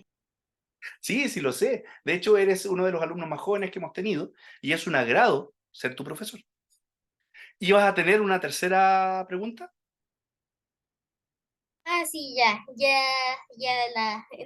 bueno, no la entendí, pero sé que no se puede responder. Ok, ok. A ver, hay muchas de las cosas que nosotros vamos a ver acá, por lo menos en esta clase, que es la de conocimiento más profundo. Las otras son más bien aplicaciones, las clases que vienen, que sí, hay cosas que sí tienen respuesta, pero necesitamos echar mano a ecuaciones matemáticas. Y no es el menester de este curso. Bien, más adelante haremos cursos especializados donde sí echaremos mano a ecuaciones matemáticas, pero diremos los prerequisitos para que los que lo tienen puedan ponerse a tono e ingresar al curso. Ahora es a nivel conceptual general. Oscar, Katy, adelante. Gracias, profesor. Dos comentarios. El primero, cuando mencionaste que qué pasaría si quitáramos los espacios del átomo y agregáramos y juntáramos todo, tuviéramos protón, electrón, bueno, protón, neutrones, electrones y así, y lo juntáramos todo desde, desde la Tierra hasta la atmósfera, lo que tendríamos sería una, pues realmente básicamente una canica muy compacta, muy densa. Y de lo que estás hablando es algo que realmente sí existe. De entrada les llamamos átomos degenerados. Y estos son el producto de pues la muerte de estrellas bastante más masivas que nuestros. Tú lo sabes, te estoy platicando a ti lo que tú ya sabes. No, pero adelante, sí. Estrellas de hasta 8 masas solares, incluso, o sea, el equivalente a 8 soles en cuanto a masa, no tamaño, que se compacta, no logra, al momento de morir, se compacta y lo que provoca que el espacio entre electrones se acerque hacia el núcleo. Y entonces lo que nos va a dar resultado es una estrella de neutrones. No solamente eso, una estrella de neutrones, pues tiene el tamaño de la Tierra. Y estamos hablando de algo mucho más grande que el Sol. Eso es lo primero que quería platicar. Claro, Insisto, mucho tú más ya lo grande, sabes. Lo tal como segundo, dices, como 8 masas solares, tranquilamente. masivo, masivo, mucho más masivo. Y lo segundo, quisiera decir que este modelo de estándar de partículas que nos estás mostrando, en realidad nos faltan piezas de Lego. Sí. No son todas las piezas de Lego, porque no estamos considerando la antimateria, que es esta misma tabla, pero que le cambiamos el signo también. Eso es cuanto. Gracias. Ay, Oscar, Oscar, eres como esos dibujos animados que entran, toman la granada, la tiran atrás y salen caminando con toda la explosión atrás, con los lentes oscuros. Ay, ay, ay. La antimateria. La antimateria presenta esto mismo. Tenemos un anti-quark up, un anti-quark down, un anti-quark charm, un anti-electrón, ¿sí? La antimateria. No nos vamos a meter ni en la antimateria ni en la materia oscura el día de hoy. Valdemar, adelante. Sí, con respecto a todo el modelo de partículas, también digamos que una teoría, por así decirlo, o que se cree básicamente, es que todavía puede ser que en el futuro sigamos descubriendo más partículas, ¿no? Por ejemplo, recientemente está ahí el bosón de Higgs, que fue hace menos de 11 años, por el 2012, que fue estipulado hace más de 40 años por Peter Higgs y finalmente en el 2012 lo pudimos de obvio, encontrar. Y también con respecto a, perdón, al modelo, que eso de quarks siempre me pareció muy curioso. Y ese fue Murray Gell-Mann por el 1964, de un libro, creo que de Fanny McCook, algo así, el nombre en inglés, que el autor era James Joyce, creo que era así el nombre. Y, y evidentemente, con eso del átomo es bien interesante porque, como usted decía, profesor, siempre era que se creía que electrón, protón y neutrón, pero evidentemente con los albores del siglo XX y el desarrollo de la física nuclear, fusión y fisión nuclear, se dio cuenta de que no, de que había más cosas. De hecho, yo leía a un físico, no recuerdo el nombre ahora mismo, que él decía que incluso el término de átomo habría que hasta que renovarlo, porque átomo hace referencia a lo indivisible, pero evidentemente el átomo no es indivisible, es divisible. Pero imagínate, ya yo creo que es muy difícil que otra vez nos acostumbremos a otra palabra para explicar, digamos que lo que tiene que ver con lo micro. Es cuanto.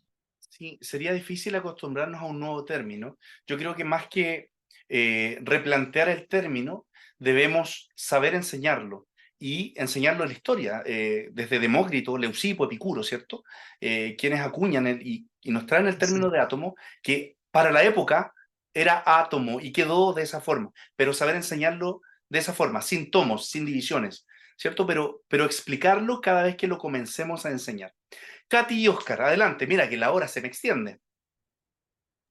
Aquí esta es pregunta, profesor. Bueno, lo que tenemos, vamos a decirlo, verticalmente, las tres primeras columnas realmente son familias. Tenemos que el up y el down están asociados con el electrón, el neutrino electrónico, y si nos basamos a la segunda columna, tenemos una segunda familia, y igual con la tercera.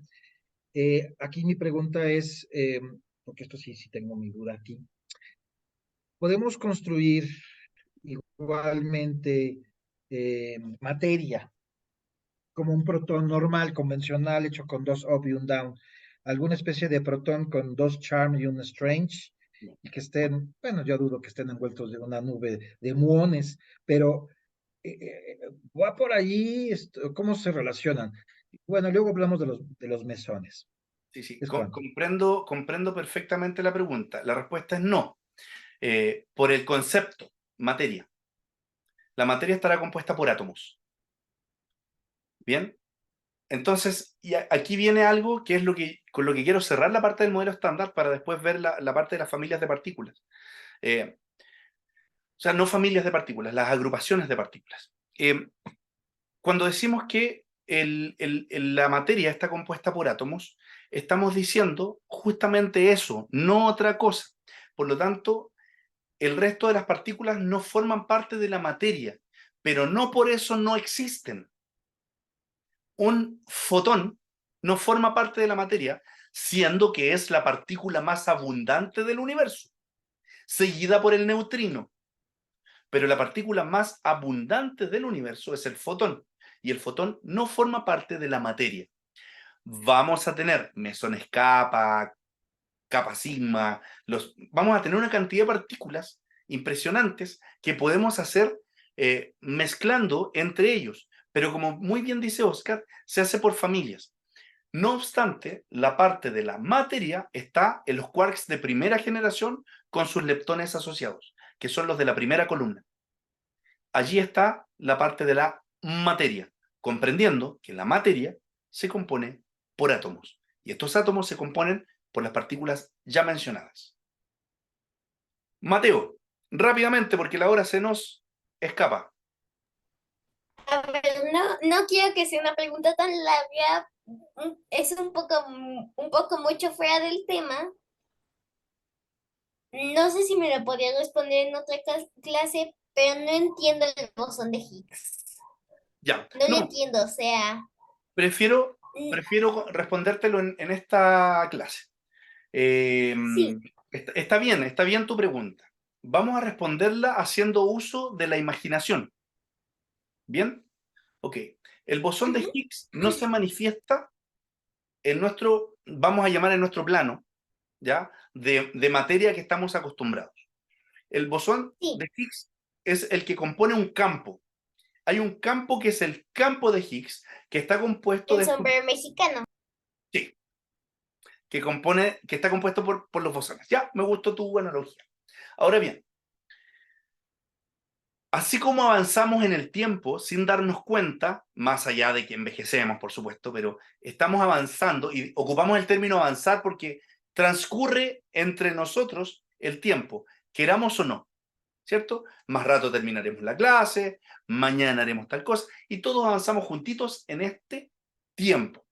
Así como atravesamos este tiempo, vamos a imaginar que también estamos atravesando este campo, que es el campo de Higgs, que está lleno de bosones de Higgs.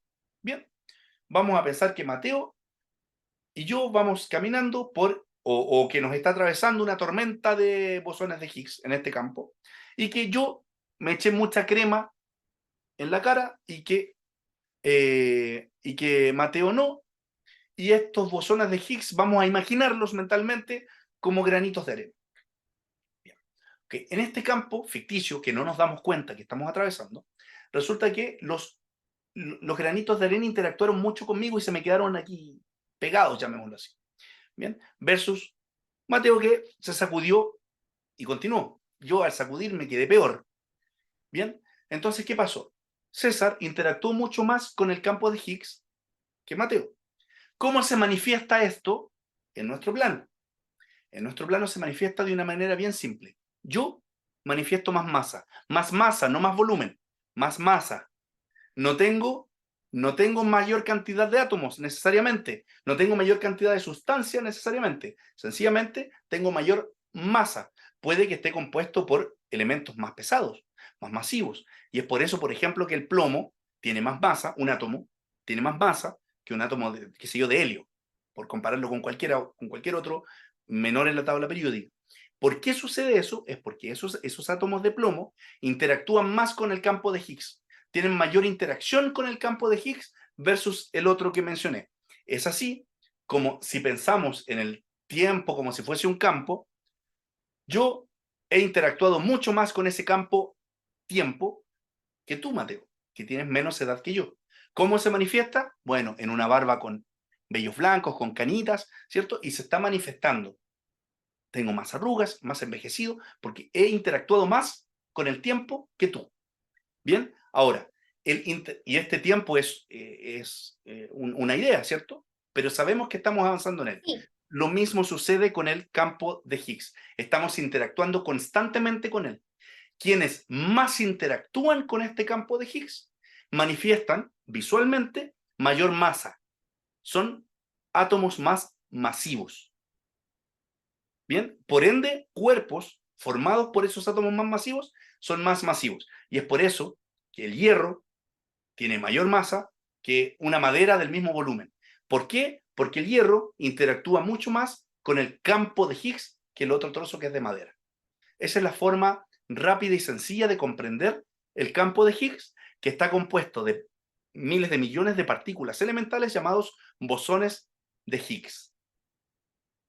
A grandes rasgos, eso sería Mateo. Ok. ¿Bien? Ok. Vamos entonces. Cierro esta imagen. Y voy con la última. Oscar está muerto de la risa porque al principio dije que esta clase iba a ser breve. Estoy viendo Muy tu corta sonrisa, duración. Oscar, estoy viendo tu sonrisa. Ya. Vamos. A mí esta imagen me gusta mucho. Creo que es muy didáctica, es muy educativa, es muy buena. También se las voy a enviar. Nuestras partículas elementales. Partamos por la izquierda, donde dice materia. Aquí está clarísimo algo. La materia está compuesta por quarks y leptones. Recuerde, los que estaban hacia nuestra izquierda arriba y abajo. Está compuesto por los quarks up y down, que van a formar hadrones. ¿Bien? Los hadrones se van a dividir en dos posibles, que son los mesones, que son los que Oscar mencionó hace un rato, y los bariones. ¿Bien? A ver, ¿quién sabe la diferencia que tiene que ver con un número entre un mesón y un barión? Oscar, adelante. ¿El spin? Los mesones no son otra cosa más que la unión de dos y solamente dos quarks, Ese es el mientras que número. los bariones son los tres quarks. Y son estables los bariones, los mesones desaparecen de Así inmediato. es. Aparecen y desaparecen de la existencia. ¡Qué miedo! Ya. Los mesones son una unión de dos quarks y los bariones de tres. Por ejemplo, los dos up y un down decíamos que formaban un protón. Entonces, cuando tenemos el LHC, el gran colisionador de hadrones, en la frontera franco-suiza, en el Fermilab, ¿cierto? Lo que hacemos es colisionar hadrones, que pueden ser mesones y bariones. Por ejemplo, el pión o mesón pi. ¿Ya? Tienen letras griegas, ¿ya? Y pueden irlos buscando, van a ver las clasificaciones. Entonces, los bariones tienen tres quarks. Y estos bariones forman el núcleo de un átomo, que acompañados de un leptón, que en este caso sería el electrón, van a formar átomos. Estos átomos, seguimos hacia abajo, moléculas. Las moléculas formarán células, las células tejidos, los tejidos órganos, etc. Y de ahí en adelante. Y ahí ya le dejamos el camino a las ciencias aplicadas de ahí para adelante, ¿cierto? Como la biología, en este caso, que va a poder aplicar todo esto a la vida. Entonces ahí tenemos, fíjense que aparece un signo de interrogación allí, que hay un campo abierto hasta el día de hoy, que hay científicos que lo están estudiando, que es la complementariedad quark-leptón. Si es que podría haber una complementariedad directa entre un quark y un leptón sin la necesidad de pasar por un barión, el hadrón de tipo barión. ¿Ya? Entendamos. Sabemos lo que son los quarks, ¿bien? Que se van a unir de a dos o de a tres. Cuando son de a tres son estables y van a formar un protón o un neutrón. Y este protón o neutrón, que son bariones, se van a juntar con un electrón y van a formar un átomo. De allí para adelante ya es familiar. Y todo esto a partir del Big Bang. ¿Bien? Ahora, eso es lo que entendemos como materia. Ahora vamos a los portadores de fuerza, que son los gluones. Y aquí está con un pasito hacia el futuro. A ver, no, el átomo, este átomo que acaba de poner ahí, este átomo está acá abajo. ¿Ya? La complementariedad quark-leptón, a la cual apunta ese signo de interrogación, es acerca si hay una complementariedad directa. Un quark con un leptón directamente. Que hasta el momento eso no está. ¿Bien? Si hablamos de los portadores de fuerza, tenemos aquí, lo siento, tenemos aquí 4. Los 3 primeros, el gluón, los bosones W y Z y el fotón, están comprobadísimos y el gravitón es hipotético, tal como lo dijimos hace un rato. Ahora bien, los gluones son los portadores y responsables de la fuerza nuclear fuerte, tal como dijimos, manteniendo a los protones uniditos allí en el núcleo. Bien, y esto va a estudiar la cromodinámica cuántica. Este asunto de la cromodinámica es un asunto espectacular. Ya los que tienen tiempo, denle una leída a eso. Los bosones Z y W son los portadores de fuerza nuclear débil y los fotones son los portadores de la fuerza electromagnética. Derivado de esta fuerza electromagnética, se estudia la electrodinámica cuántica, que es la joya de la ciencia. O sea, es lo más brillante que tenemos. La joya de la ciencia es la electrodinámica cuántica. Es más, otra vez voy a citar a Feynman. Paso citando a Feynman. Él dice, en este mundo todo es física. Los quarks, si entendemos que todo está compuesto por moléculas y las moléculas son enlaces electromagnéticos, por lo tanto todo es electromagnetismo, por lo tanto todo es física. Y de ahí se va la cuántica, y al final todo es física, dice él. Entonces la electrodinámica cuántica es llamada la joya de la ciencia. Es como lo más perfecto en cuanto a teorías que hemos logrado hacer.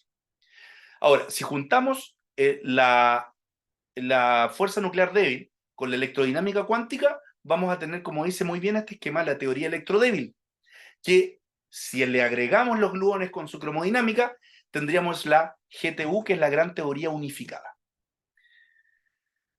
El problema está en la gravedad.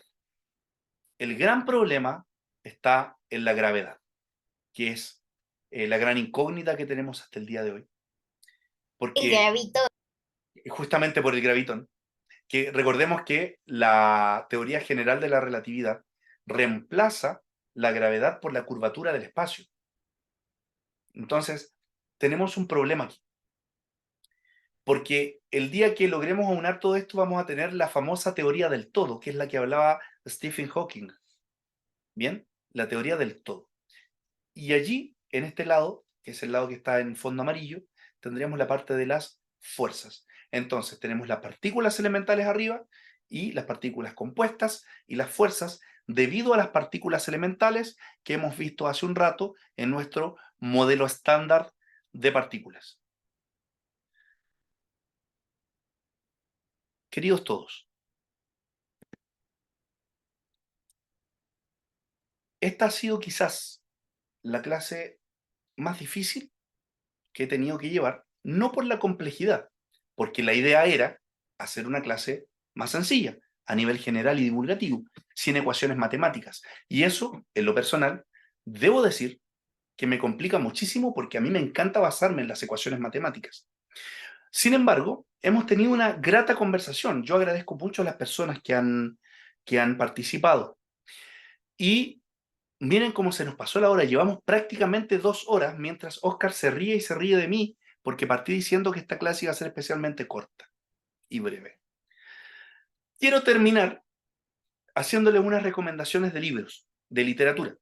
Las 3 siguientes clases, quizás parta diciendo que van a ser breves y no lo serán, pero no serán tan extensas como esta, porque esta clase marca los fundamentos del todo.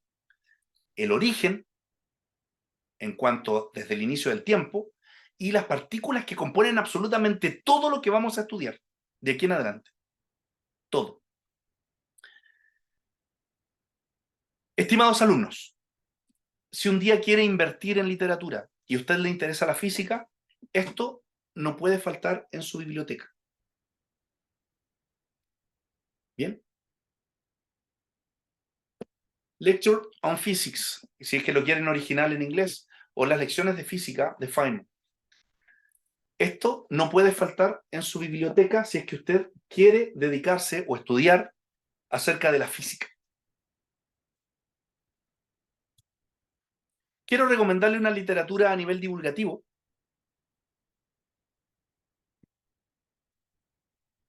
Se llama La Guerra de los Agujeros Negros, de Leonard Susskind. La Guerra de los Agujeros Negros. De hecho, es una controversia científica sobre las leyes de la naturaleza. Y un libro que llegó hace poco a mis manos, de uno de los profesores que tuve en la universidad, se llama Paseo Cuántico. No he terminado de leerlo, llegó a mis manos la semana pasada, pero me pareció tremendamente interesante. Por los senderos de Chay Cinda, se llama Paseo Cuántico, ¿cierto? Y es de don Marco Corgini. Bien, quiero recomendarles estas 3. Me atrevo con este, yo casi nunca recomiendo un libro antes de terminarlo. Ya voy pasado la mitad y me pareció tremendamente interesante para los que les gusta la lectura y la literatura. Incluso habla de las religiones, los mitos, siempre paseando por la física cuántica. Mis estimados alumnos, impresiones antes del cierre. Ahora hablan ustedes. Valdemar, adelante. Sí, bueno, en primer lugar, nuevamente agradecer la oportunidad de estar aquí. Siempre aprendo cada día más y refuerzo más los conocimientos que con usted, ¿verdad? Cabe destacar que a veces yo opino mucho y a veces yo siempre digo, wow, qué profesor. A veces pienso como que uno molesta, como que, ay, Dios mío, tanto que yo hablo, ¿qué pensará el profesor? Porque evidentemente es un área que no de mi estudio, es un área reciente, básicamente, ¿no? Que me ha apasionado mucho. Y nada, vuelvo y repito, siempre es un grato placer escucharlo. Aprendo mucho de usted, de Oscar y de los demás que participan. De verdad que sí, 10 de 10. Si me tocara evaluar esta clase, yo pusiera en el formulario 10 de 10, sinceramente. Es Muchas gracias, Valdemar. Johanan García, adelante.